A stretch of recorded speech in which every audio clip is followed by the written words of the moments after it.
Hi guys! Today I will show you how to do a bit sound like pixel sound, part 2. First, download BandLab. It's free, and open it.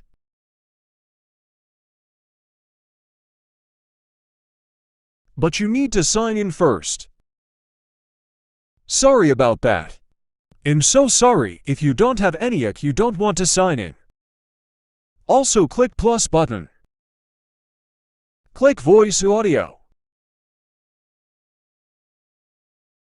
Click FX. Click plus button again. Search Bit Crusher. Click it. Now custom it, make the bits whatever you want.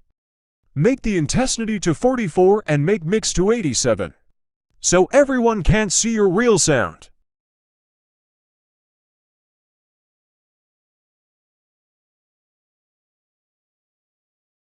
Now click the red circle button.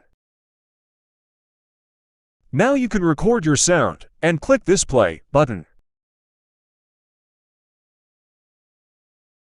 Now here's my 8-bit sound. UWU. Sub for more videos helping.